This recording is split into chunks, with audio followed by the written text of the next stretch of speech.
no matter how successful another dad is, you all have shit under your fingernails and some kid screamed in your face. Welcome to Not Right Now, the podcast about parenting through all of this. We have a guest today.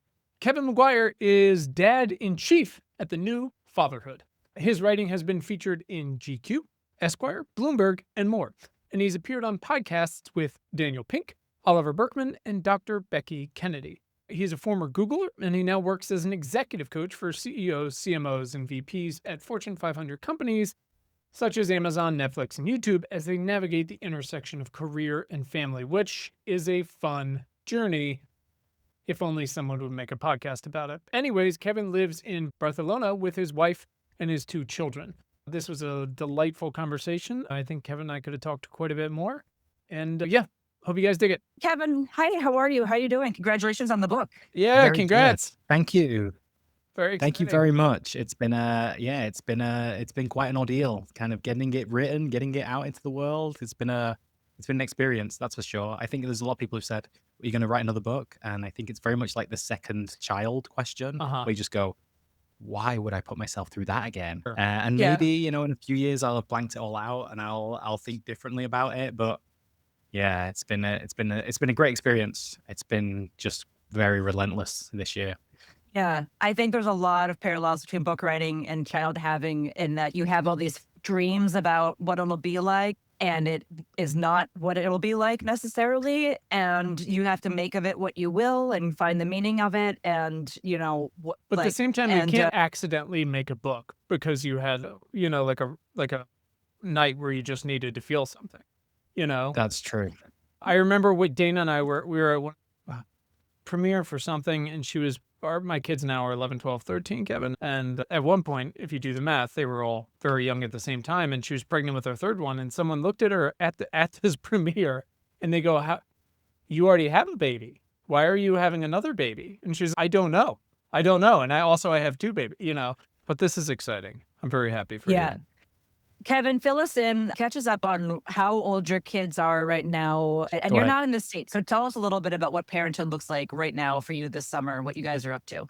Yeah, so my eldest just turned 12 2 weeks ago. My youngest is not young anymore. He's 7. So I'm kind of in the book I talk about the tunnel. The first kind of like 0 to 5 years is like you're parenting in the tunnel. And it's dark and you're just trying to kind of get through, and it's not that you're trying to while the hours away, but it's relentless and it's nonstop. So I'm out of there now.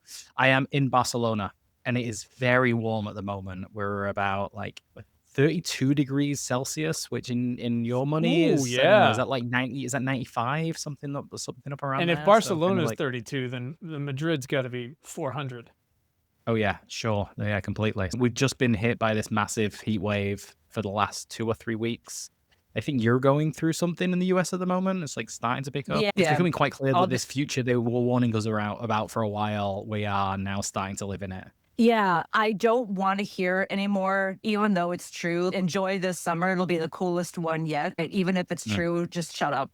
Shut up. It's not. It's like when you have a little baby or a toddler and it's very hard and someone tells you it gets better and you're like, that doesn't help me now at all currently. That, thanks for that. But, only this But at is least it gets even, better. At least even it worse. gets better. This is just going to get worse. This is going to get hotter and hotter. Correct. We've been here for 8 years now, and it definitely, like, even the summers have got warmer. The hottest part is still the hottest part. It just lasts a lot longer now.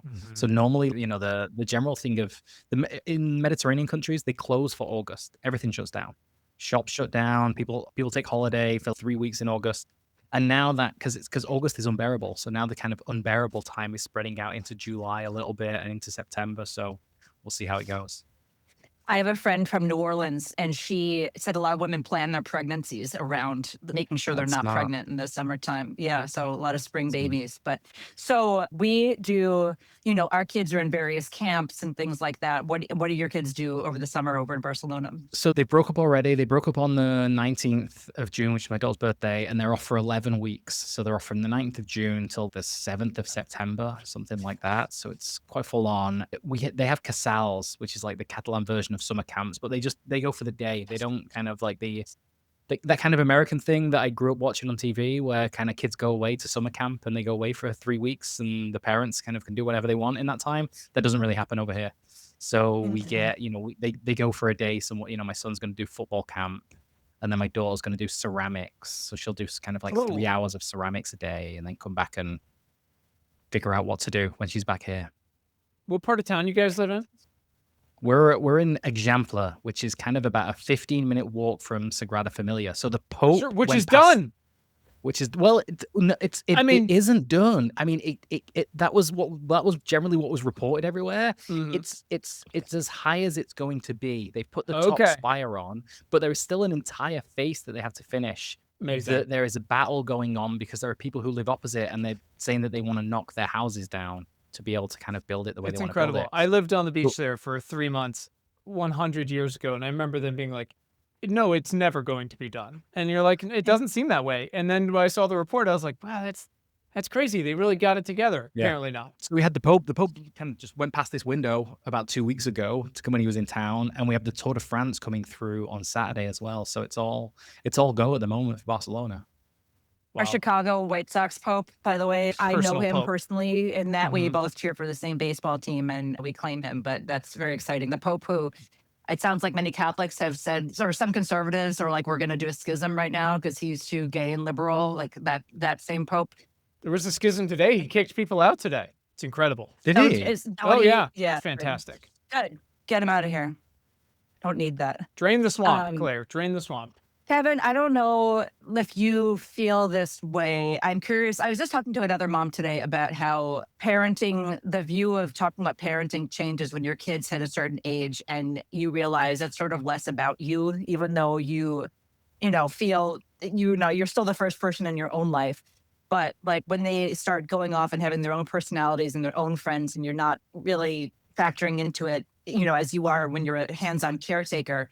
And I'm just curious, as someone who writes about this, like how that affects the content side of it for you. When do you feel like you have the same amount of stuff to say now that they're a little bit older and your problems have changed, things like that? I find, I think the early years are defined by how physically hard they are. And the kind of era that I'm in right now is how mentally difficult it is. Because, you're not Mm. lifting up anymore. You're not kind of like tumbling around and play fighting and all these different things. But, my daughter is just about to go into kind of like her adolescence and this kind of like teenage years. And the way that she needs me is changing in a massive way. Mhm. And I'm sitting there and I'm reading Untangled and trying to figure out like the transitions of teenage girls, having never been one myself. And it's been, it's really it's a new skill, it's a new muscle. In terms of like how it relates back to the newsletter, I think, I think I write less about my kids as they're getting older. I'm very wary that, they're on the internet, and there's Mhm. going to be this, I feel like there is going to be this kind of like landmark court case in a few years of a kid taking their parents to court because they've kind of like been forced to make content against their will. I don't know if either of you have read Yesteryear, and it's kind of like a big I plot heard point about in it. Yeah. the. So I think it's where didn't feel guilty writing about kind of like something silly my son would have done at 3 years old or 4 years old. I feel quite different writing about kind of like, the trials and tribulations of a 12-year-old girl in a public forum where, anyone that she knows could read it. But I think, realistically, what the new fatherhood has always been around is it's not really about me. I mean, Claire, similar to what you do with Evil Witches, it's like it's a wide banner that lots of mums find themselves under. And I think that about the new Mhm. fatherhood as well. It's like when I try not to center myself in it too much, because it's about the kind of all the stories out there of all the dads who are trying to, do things differently and and raise children in a different way than they were raised themselves, and try and, unfuck the things that they might have had that were quite fucked up when they were growing up. You're specifically to that. There was a lot of stuff that spoke to me. I really appreciate it. I think about this shit all the time. I love my dad, but complicated for sure. Mhm. Could have been worse for sure. But the very candid chapter about ambition, I really appreciate because I don't know. I think I'm hitting that with just getting older and more tired all of the time, and also seeing them grow in this, and wondering my day job, like how impotent is it? versus the forces allied against us and still needing to get up and do something, but still just going, okay, but how much is that, whatever remnants of ambition I have left for whatever reason, like how much is it affecting my actual parenting? And not in a philosophical way, like in an actual, like practical day in, day out way, because it's very easy, typical, if not commonplace, to just take all that anxiety and stress about your ambition and apply it to how like you interact with your children. And I'm not interested in doing that.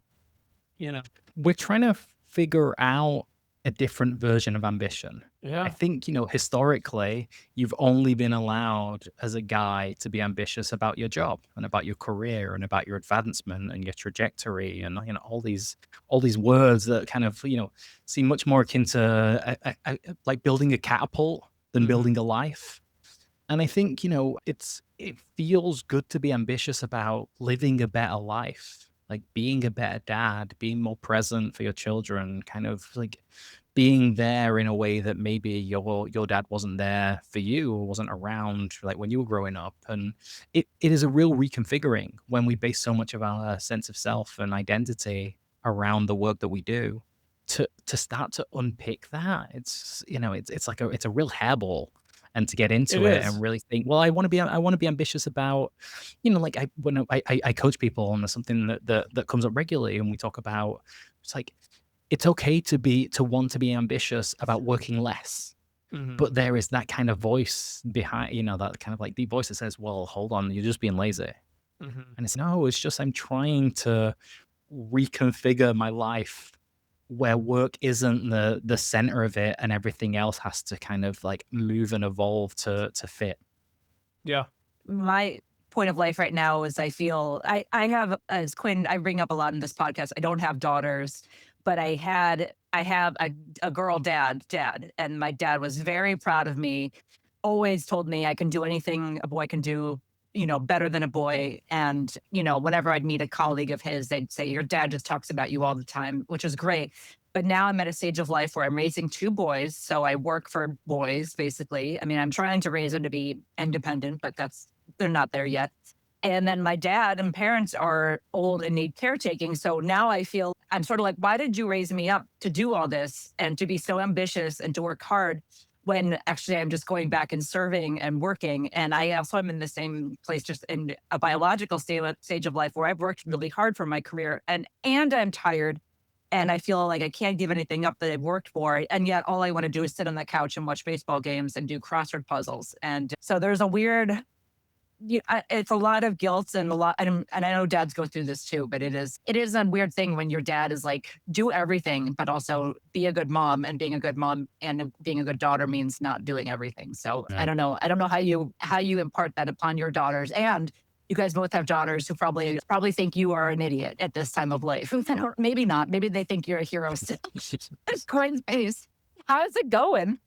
It's going. Good. So Kevin, per your earlier note, just for context about, like you said, you write less specifically about a thing that your in real life child may have done or said now than when they were older. 95% of Claire Mai's communication about our children is via text message, things most people should never read. Most of this is, again, it's a commiseration about the parenting. That's all to say, Claire has context for how my fathering is going at the moment that I'm not going to get into at the moment, which is, it is. I foolishly thought it was going to get easier. No, it just gets different. It just gets different. It's difficult in a different way. And everybody handles the different versions of difficulty differently. Yeah. My story is one of my good friends grew up with dogs. Like, we grew up with dogs, and he was the first among us to have kids by a year and a half. And, obviously he was very new to it still when he said this, but we were like, what is it like having a kid? He's, well, when you have a dog and they're a puppy and they're a lot, but if like you put the time into it, then they're just like a fucking dog for 12 years, there's not a lot to do. That's not a baby. Every 6 months, you're like, well, now I'm nailing it. Everything changes again. And again, like, yes, you might be past the part where they're trying to put their finger into an electrical socket, but now they have opinions, and they will hold them against you. And how does that keep going? An analogy someone gave me a while ago was that raising teenage girls was like the bit in the Apollo 13 movie where they have to slingshot around the moon, and they're like, okay, it's going to go quiet for a while.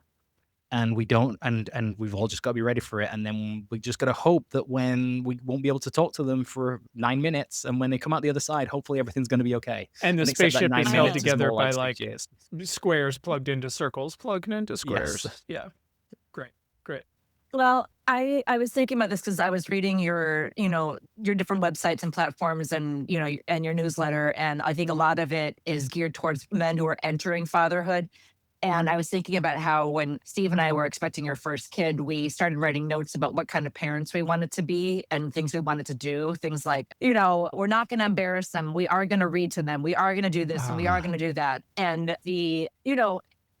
and on top of that, I think this generation, on top of us, we are so worried about having children who are good people. And it just becomes very humbling when you realize you can do everything you want to try to raise a good child, but on the day to day, that we're not going to maybe reflect that on you. And it will. And I think with girls and boys, I mean, everyone's got their own issues, but I just had coffee with a mom who has 2 boys, and we're saying, like, when you're a feminist and you're raising boys, and you have a little boy, and it's your little, feminist boy, and then they become 12, 13, and you're like, fuck, what happened? Maybe anyway.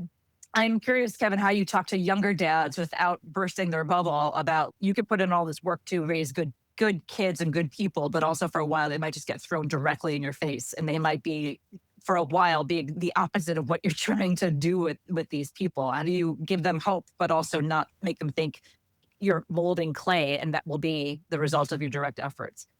Yeah, there's a few studies that I came across in the research of the book that generally we overestimate the impact that our parenting has, and that doesn't mean to say we can let ourselves off the hook and get away with being shitty parents, but we tend to think, okay, well, this really matters, and I think it taken over a long time horizon. Like, realistically, is that it's important that we're there. It's important that our children feel loved and supported, and kind of like they grow up with curiosity and integrity and resilience and things like that. But yeah, you're right. It's like on the like, I look at my daughter, and we're going into this phase where her friends have so much more of an influence over her than I do, than me and her mom do, and that's the next stage, and the level of influence that we will have. It's like it's peaked. We've kind of like peaked past peak parenting in terms of like how much impact that we can really kind of like That's have it. on her development and her life. And it's all downhill from here because it's all still incredibly important. But all these other factors are in play now when, we've been quite militant about mobile phones in this house. And it's like, she's not getting a phone until she's 16. She has kind of limited access to the internet. The Catalonia as a state has kind of banned mobile phones in schools all the way up to, I think 16, maybe 18. So like that side of things, maybe there's less of an influence, but there is just like, there's a myriad of different kind of like noises coming at her from all different directions now. And you kind of hope that you've instilled the right set of values and kind of critical thinking that they can move forward. But yeah, when it comes to new dads, you're really, I often think that the newsletter and the book is really me figuring things out in public, right? It is not I am not a parenting expert. I like to read. I like to go deep in the research. I like to figure things out and make my mind up from first principles. And all my work is just, it's akin to the kind of the thread that Jason like lays down as he makes his way through the labyrinth to fight the Minotaur. It's all there in the hope that other people might come across it and it can help them along the way. Like when you're on the other side of, I think I think the book is very valid for anyone who has kids between 0 and 10. Right, because you're still right there. You're still trying to figure it out, and the kind of whole thesis of it is so much of the literature out there is really focused on the kids. And it's like, this is how you how to talk so they'll listen, and whole brain child, and all these like amazing, incredible Whole brain books. child was amazing, but what about me? Yeah, well, exactly, and that's Whole it. brain And I dad. think this, Yeah. whole brain dad. But the whole idea of this is that it's realizing that most of the kind of stress and the anxiety and the difficult times in raising children, it's not the kids that are causing it. So often it's like it's what we bring to it. It's the baggage that we bring from our own childhood. It's the baggage that we bring into parenting. It's the striving to be successful at work, and that taking us away from the kind of parent that we want to be. I had this realization a few years ago that the majority of the stress that came from in the mornings, that came just like generally in trying to get kids out of the house, which is always, it can always be a bit of a nightmare, but all the stress came from they weren't adhering to my schedule. And I wasn't even articulating the schedule very well. It's like, I've made up this plan in my head. You're not sticking to this plan. And now I'm going to get mad. And actually, Yeah. so much of this is learning to let go. And that's not the kind of thing that you would find in a book about like how to, pointing the finger at the kid or understanding what the kid is doing. It's really kind of holding a mirror up and looking back at yourself and going, all right, okay, what is my issue? What am I bringing to this? And how is that preventing me from showing up and being the parent that I want to be?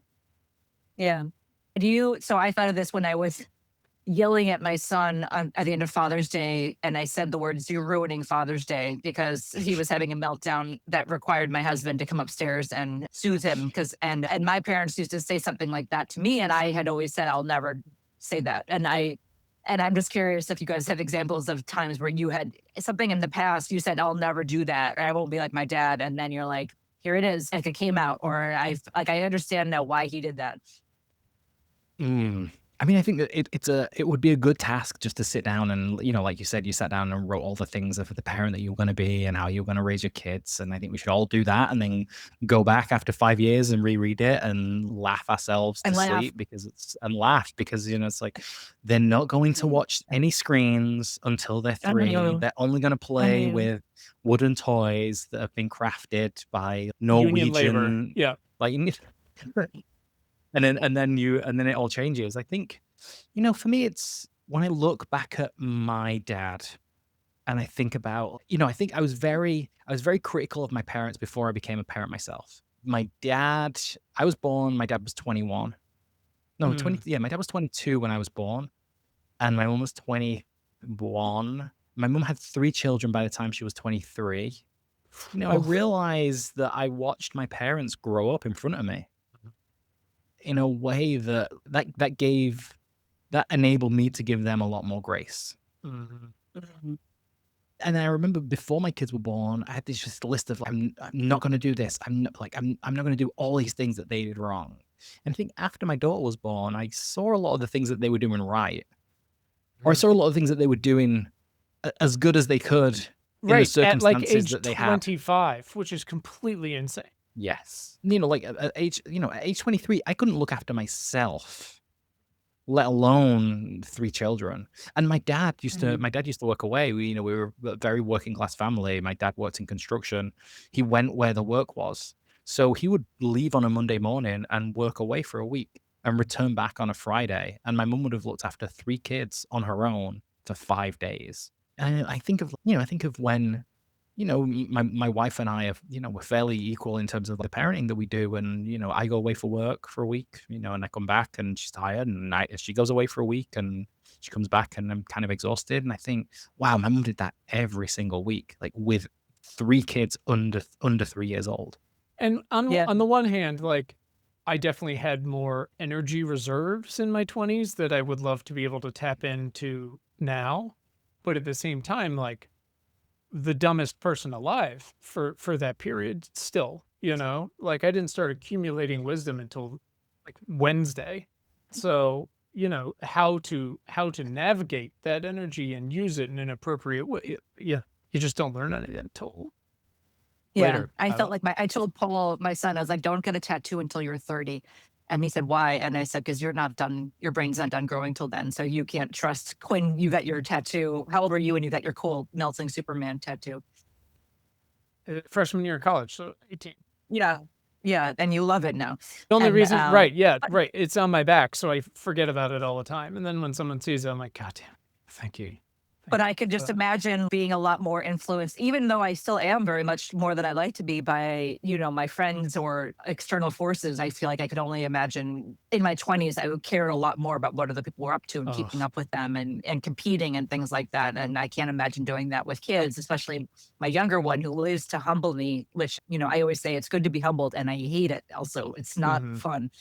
But yeah, that is wild though. Yeah, growing up watching that's a wonderful way to see it and frame it like that. Because I'm glad you have the grace to do that. And you talked too about apologizing, like the importance of apologizing to your kid. I never got apologized to by my parents, and I know they love No. me a lot. But so our son he runs hot and he has a temper, and he will apologize after unprompted, which is, would I rather we not fuss and feud? That would be huge. But I have to remind myself, at least I have a kid who apologizes and he lets us apologize to him, and I'll take that for a win. I guess it's better than nothing. And did he get that by picking it up from you and your partner modeling it, or is he kind of like just more naturally open to apologizing? Because I think I write about this in the book. I've written about this in newsletters that the first time my dad apologized to me, he was 62 years old. Wow. And it was like, whoa.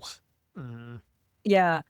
I don't even know. I mean, I think he has ADHD, so and he just has a spicy personality. And I think, and we've observed that he's gotten older. If you give him some food and some time to settle down, especially after screens or whatever, he can reflect back. And I think we're the same way, where we, just find ourselves. He also showed my husband and me that we have bigger especially my husband, because I think my husband thinks of himself as a much cooler, even keeled man than he actually is. And so he will get madder than I think he ever thought was possible about our son and be horrified by it. And then apologize. He'll feel really bad afterwards. And I try to come in between. I think that there's a lot of validity in the anger. And I don't think there should be too much stewing of the guilt. And I think apologizing goes a long way towards those two places of saying, I was mad for these reasons, but also I did not need to have a temper tantrum like you did. But I don't want to say that we showed it to him. I want to give him the credit that he is his own little guy. I mean, my kid, I can't speak for my husband, but anyway, that's me looking on the bright side of things. I mean, my son is the same. He can get angry, he can lose his temper, and kind of like the red mist descends, and you can see that he's not really kind of in control anymore. It's interesting, the movie Inside Out. It was such a huge help. I think such a huge help to so many parents, definitely in this house, of being able to open up dialogue with your children about feelings. And with my son, you'd be like, "Oh, the angry man is at the controls," and he'd be like, "Oh yeah," he kind of like start to realize it. But it's like I grew up in a house where it's like you weren't really allowed to be angry. It was a house where all emotions weren't welcome. So for my son, I sometimes think, "Oh well, I feel good that he feels."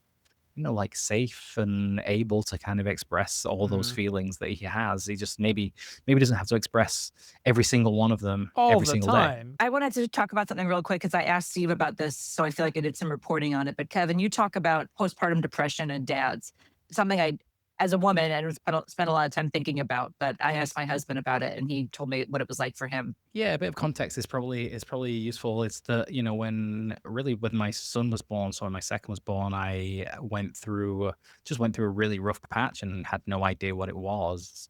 And I think, most men are fairly kind of wise to postpartum depression in women. We're told to look out for it. We're told the signs. We're given support and are encouraged to support our partners. And for me, it was a kind of a real revelation to realize that this is something that guys can go through too. And kind of like the term is paternal postpartum depression. There's a lot of kind of discussion around the right kind of nomenclature on this, but it is, as more and more research is being done into this, it is becoming quite clear that like the numbers in terms of percentages of new parents who go through this it's around 12% for women. When they first started seeing this in dads, they said it's anywhere between 5% and 25%, but they have no idea because dads aren't being screened for it. Dads aren't talking to each other. Dads aren't going seeking medical help about it. What has been very interesting, Claire, as I've kind of gone out and spoke about this is like I've been writing about this for 5 years, and it was kind of like the genesis of the newsletter was me looking for resources out there for men who were kind of going through this issue, finding nothing, and deciding I think I'm going to start writing in the hope that I'm just going to write about what's happening in fatherhood, but this experience that I've had with kind of like my mental health around the birth of my child is going to kind of form a big part of it. And it has become this huge thing where I still, I still get emails to this day of people who found the essay that I wrote while searching for help out there about it. And I think, it definitely feels like a sea change in terms of, this Father's Day. There was a piece in the New York Times. There was a piece in the New York Magazine. There's kind of like the LA Times. There was huge reporting from all these big places about paternal postpartum depression. What has been very interesting for me going out and kind of like doing the promo around this book is the pushback. There's been quite a lot Really? of like negative kind of like comments, discussion, messages that have been sent from women who are, well, postpartum depression has this kind of like long history of women kind of having to fight for it to be recognized. And over here in Europe, we screen for it. Like you will go to, before the birth, after the birth, you'll be asked the EDPS, this kind of series of 10 questions. I think in the US, it's a lot, the kind of like the frameworks that are around birth aren't quite as robust, maybe. And I think there's, myself, you kind of other put that people on a who've gone on. fucking t-shirt. An Well, incredibly yeah, polite of way. course. Yeah, Well, Jesus yes, That's I'm, very polite way of the that's putting it. it. frameworks around. I mean, Jesus Christ, yeah. Yes, that's Sure. yeah. Well, Yep. I'll I'm not gonna as a non-US citizen, I'm not gonna come on and about kind of the problems with your kind of healthcare and infrastructure. The pushback that I've experienced going out and talking about it, I think it comes from a place of, well, I didn't get the care that I needed when I had a kid. So why should we be kind of like talking about the care that dads need when mums aren't getting the care that they need? And I get it, I really do. But I think there is all the research shows that if one parent has postpartum depression, the other parent has a 50% chance of it. And it kind of like this works both ways. So I think we need to do a much better job to, as guys, and I think, women will come together to support each other during, like the postpartum period.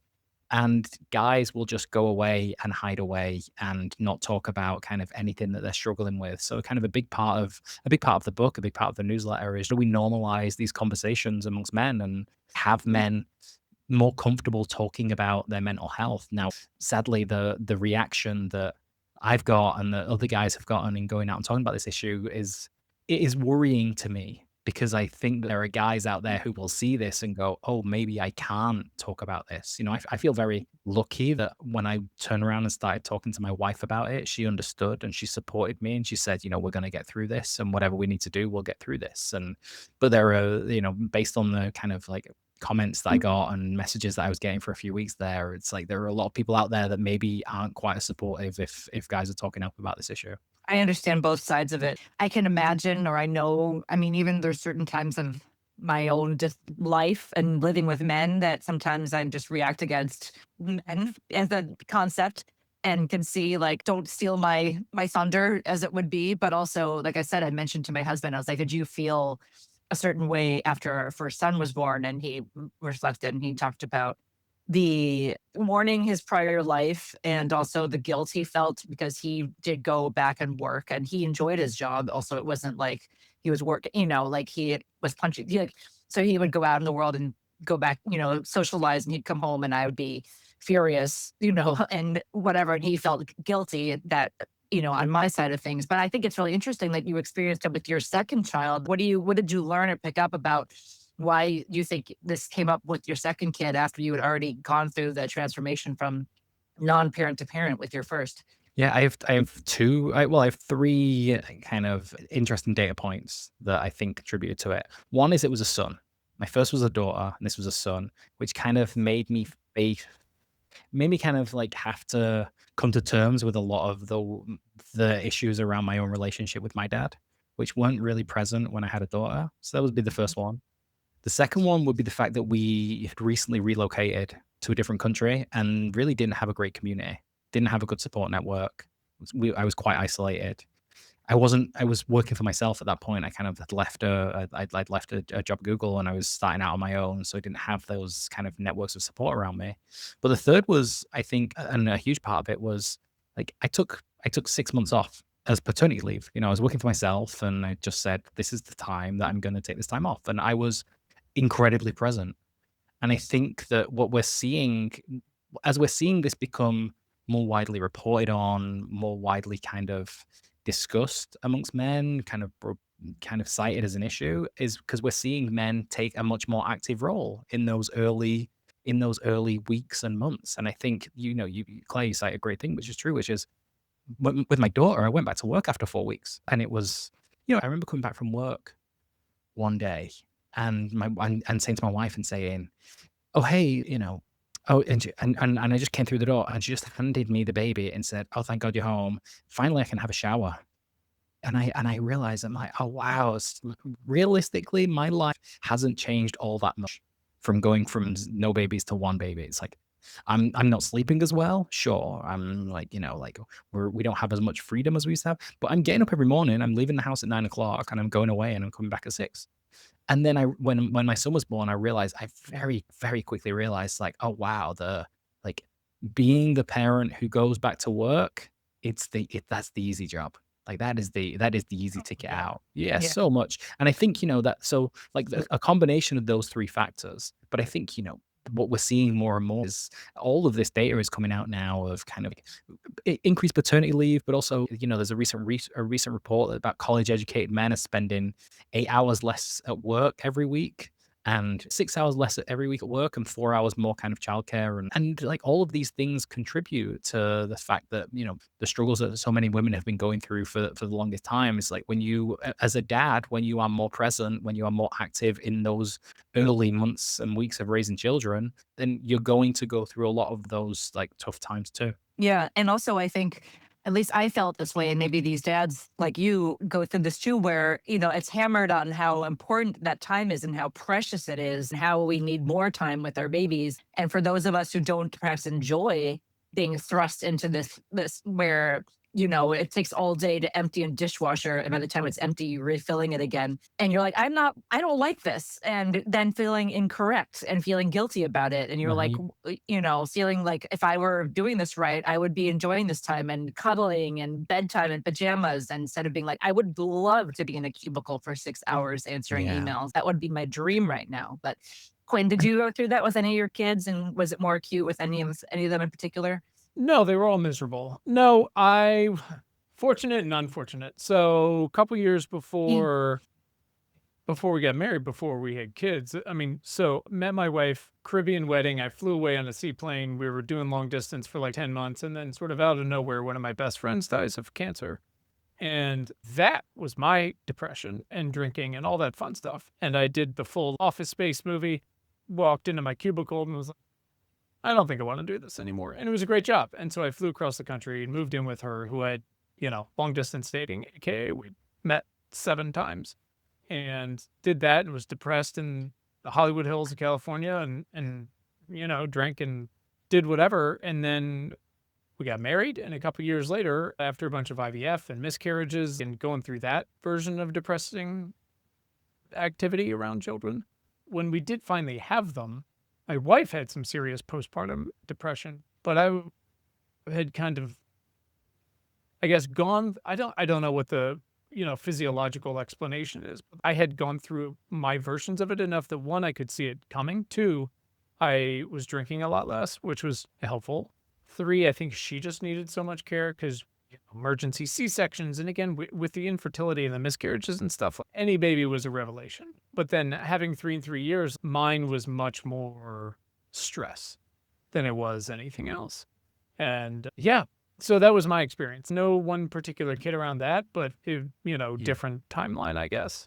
What a lot of guys will go through on becoming a new parent and kind of like, playing that more active role in the early times is that when you're at work, it is very clear what success looks like. Very clear the kind of game that you're playing, the ladder that you're Sure. climbing, kind of like the things that you need to do to get to the next stage, the sense of competence that you're building, like all of these feedback kind of signals that you get all the time in the office. And then you look at kind of raising a baby and kind of it is, you get very little back in general for that first 6 months. And even those, they let you go the first year, the first 2 years, it's like, you get a little bit of a smile, you get this, you get that, and it starts to happen. But I think so many guys will throw themselves back into work because it's very clear what you need to do there, like what success looks like, what competence looks like. And I think getting into the place where you are comfortable is a hard thing to do, but it's essential. Right? And I think, the fact that paternity leave is, I mean, it sucks in the US still. It's pretty bad in the UK too. There are a lot of things for shared paternity leave, but statutory paternity leave in the UK is only 2 weeks still. It's one of the worst in Europe. Like here in Spain, new dads get 16 weeks off, which is fantastic. But like you need to go into that and be comfortable in the discomfort of this is not, things aren't gonna you aren't gonna be productive. You aren't gonna be the best version of yourself. You are just kind of here to care and to nurture and to be there. And it's a very different skill for men to have to adapt to and to learn. Yeah, I think that's legit. And you can decide, okay, I'm going to measure this by, have I emptied the dishwasher of bottles 4 times today? Are they available? Is the pumping care available? Are there diapers in the house when they're supposed to be? Or more intangibles, but like you said, it's not quite as transactional, right? It doesn't quite build on itself in the same way. And you're dealing with an entity in your family that has not only thrown off everything that you measure inside, but is also, it's like a ticking time bomb on its own. Just when you think you're like, I'm getting this down, I'm doing a good job, they get some unknown rash that you have no idea how to, or croup in the middle of the night or whatever, which is a challenge. And again, you learn from it. And when they get older, you eventually mostly feel like, if you're lucky, like they'll be fine. Like they're going to survive. Like we've done all the versions of these things, which hopefully gives you some confidence and a little wisdom. But yeah, it's the quote, the only way out is through. The through is a lot.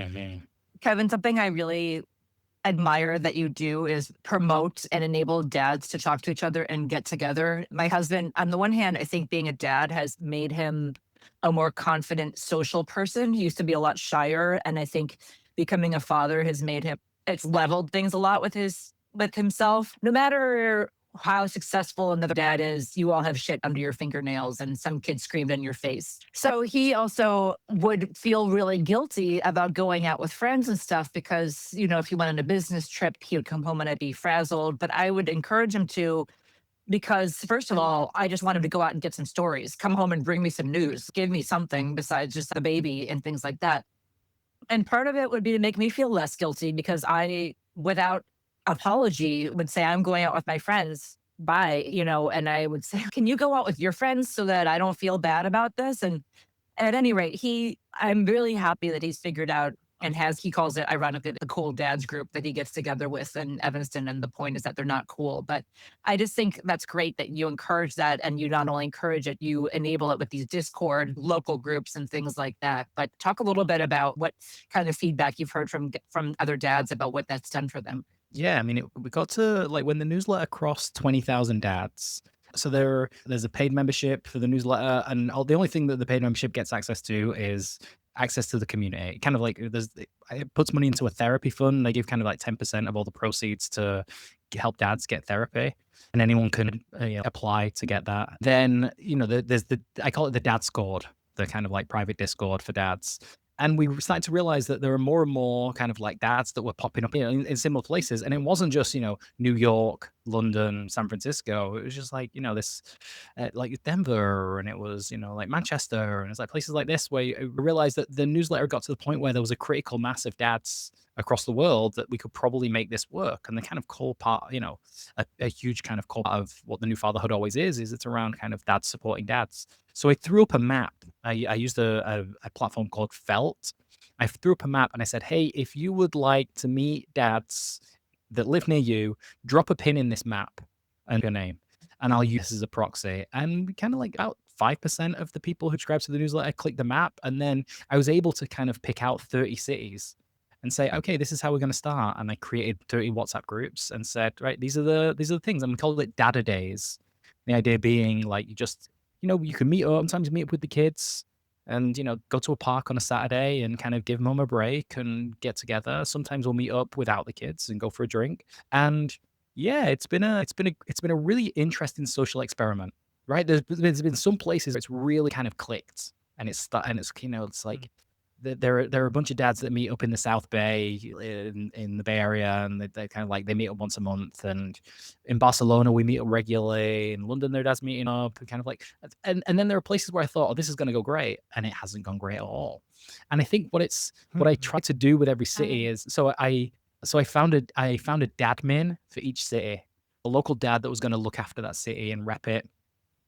And I think I love that you call it dadman. That's what yeah, I I mean, it's call gotta be. all of, whenever I'm doing things at home and my children are just like, what are you doing? I'm like, I'm doing my dadman. It's like I'm filling out forms and all the stuff. Yeah. But the success of it, it completely depends on, I think, how much the dads want it, right? Because there are cities where there's like someone has stepped up and they said, I want to do this, and this is important to me. But also, a key to this thing being successful is making it low stakes, like having something regular and low stakes. So what I tell every admin who steps up to run a city is just put something in the calendar, and it's like it happens that this Wednesday night, first Wednesday of the month, or like the fourth Saturday afternoon, we go to this park. And what I say here in Barcelona is I say, listen, I'm going to go to this bar. I'm going to be at this bar on a Wednesday, on the first Wednesday of the month, and I'm going to be there from 7 p.m. And I'm going to bring my book. If you're not there, I'll sit and I'll have a beer and I'll read my book. And if people are there, then we'll chat and we'll have a good time. And I think something like that just lowers the stakes massively, and it doesn't feel like it's this huge thing, kind of like need to be, and if you're not there this month, cool, we'll catch you next time. Just trying to create these opportunities for dads to connect, I think, as well, because it is like becoming a parent is a time of great untethering, right? You can be untethered from old friend groups. You can kind of be untethered from a role. You can kind of be untethered from the life that you used to live. And people will look for sure-footedness. And sadly, for most men, they find that back in work more than anywhere else. And it can be dangerous because then you just throw yourself back into work and kind of like abdicate responsibility for the parenting side of things. So I think, and the norms of the group change a lot. Like the norms of when a group of new fatherhood dads get together, they're not going to sit and just talk about the weather and things like that. It's when I kicked it off and I was talking to kind of like lots of dads who'd been meeting up already with other new fatherhood dads. I said, hey, should I make this open to everyone, whether they read the newsletter or not? And there was all this pushback, and they said, no, we want you want it to be dads who read the newsletter, because they're already primed for the kind of conversations that we want to have. We get together and we talk about, we're self-selected. We talk about the kind of like ambition and success and mental health and all these different topics that kind of come through in the newsletter. Safe space. Yes, completely. Yeah, that's awesome. I tried to do that with Evil Witches, but I didn't have the tech. So I was manually making Excel documents and putting in people by city and then emailing them. And I know some of them got together, and maybe some of them still do, but it was so much admin. And then I also felt a lot of stress about whether this will work. I just take everything way more personally than I need to. So you mentioned it doesn't always take off. I feel like that would cause me a lot of agita if, a group wasn't popping off, or there was like infighting about this or that or something like that. I think sort of keeps me from taking the Evil Witches as big as the new fatherhood. Part of me is I don't think I could handle it if it didn't. I like keeping it sort of modest so that I have sort of modest expectations for it, because, and there's so many things. I mean, that's just life, right? Where especially when your kids are very little and your goals are pretty minimum, is keep the baby alive, get some sleep. And then as things get bigger and there's more competition and different kinds of goals and people go in different directions, it can be a little bit more, I don't even know what the word is, high stakes or high, anyway. So I just admire that you have the bravery to do that. But does it ever happen that something's not going right? And like, how do you process that or address that?